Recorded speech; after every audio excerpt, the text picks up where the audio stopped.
छोटा कद और बड़ा कद जैसी जो चीज़ है बड़ा सब्जेक्टिव टाइप की है समाज के लिए, क्योंकि आपका जो कद है वो इससे निर्धारित होता है कि आपका फैमिली ट्री क्या है, आपके पेरेंट्स की हाइट क्या है, आप जब पैदा हुए थे तब आपकी हाइट क्या थी, वेट क्या थी, समाज में आपके जो जिस जिस रेस से आप हैं उसमें जनरल हाइट क्या है।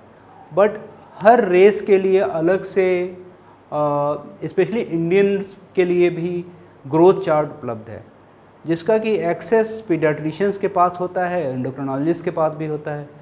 तो छोटा कद होता है कि अगर एक जैसे ये चार्ट है, अब इसको आप देखना चाहें, ये गर्ल्स के लिए है और ये बॉयज़ के लिए है।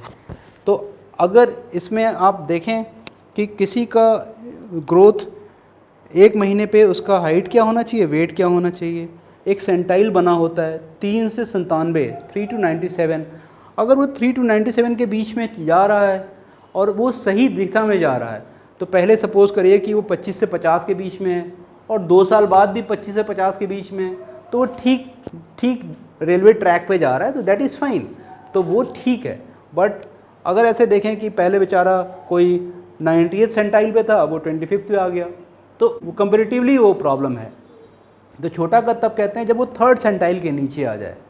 3rd सेंटाइल मतलब 100 में से 3 लोग ऐसे हों जो उस हाइट के या उसके नीचे हों, बाकी सब उसके ऊपर होते हैं, तो वो उसको कहते हैं कि ये छोटा कद है।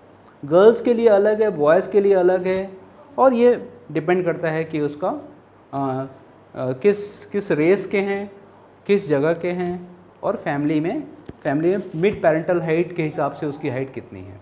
अब मिड पेरेंटल हाइट बेसिकली होता है कि माता की हाइट पिता की हाइट जोड़ देते हैं, उसमें उसका एवरेज निकाल देते हैं, उसमें 6.5 सेंटीमीटर अगर जोड़ दो तो लड़के की हाइट एक्सपेक्टेड होती है, और 6.5 घटा दो तो वो लड़की की हाइट एक्सपेक्टेड होती है।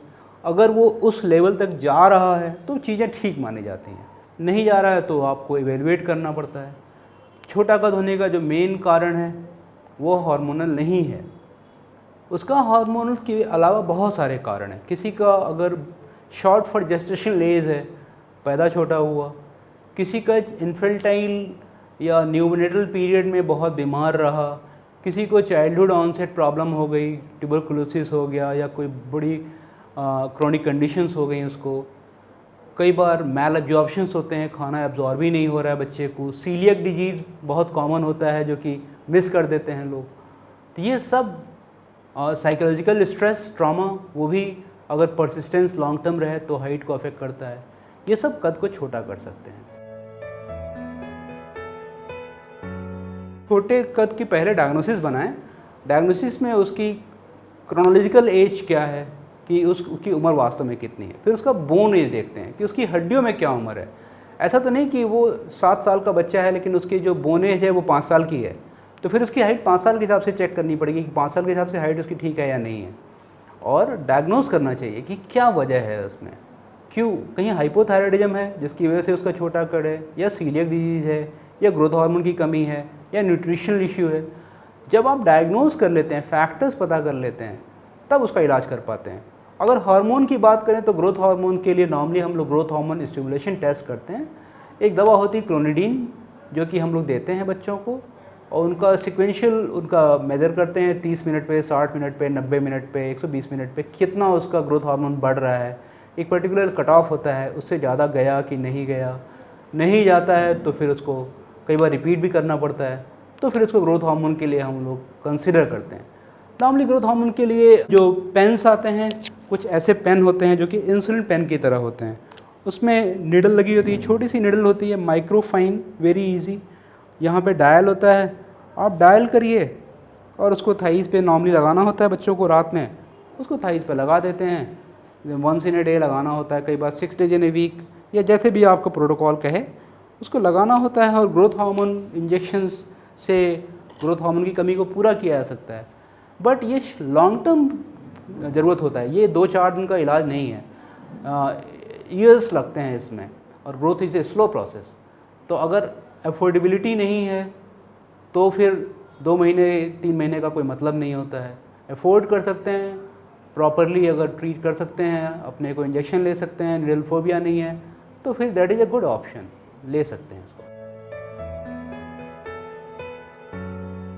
नॉर्मली ये होता है कि बच्चे जब स्कूल में जाते हैं 13 साल 14 साल 15 साल 16 साल टीनेजर्स हो जाते हैं, फिर वो हमारे पास आते हैं कि सर हमारी हाइट नहीं बढ़ रही है, हाइट बढ़ाना है। अनफॉर्चुनेटली बाय दैट टाइम उसके जो हड्डियां हैं, जो लॉन्ग बोन्स होती हैं, वो हाथ की हैं या हिप की हैं, वो फ्यूज़ होने लगती हैं। जब हड्डियां फ्यूज़ होने लगती हैं तो हाइट का पोटेंशियल बहुत कम होता है, तब आप बहुत ज़्यादा हाइट नहीं बढ़ा सकते हैं। जब फीमेल्स की बात करो तो फीमेल्स में जब वो प्यूबर्टी में आ जाते हैं बच्चे, और उसके बाद फिर मिनार्की हो जाता है, मतलब मेंसेस शुरू हो जाते हैं। अब उसका ईस्ट्रोजन ऑन बोर्ड है, ईस्ट्रोजन सिक्रेशन शुरू हो गया है। ईस्ट्रोजन का काम ही है बोन को फ्यूज़ करना।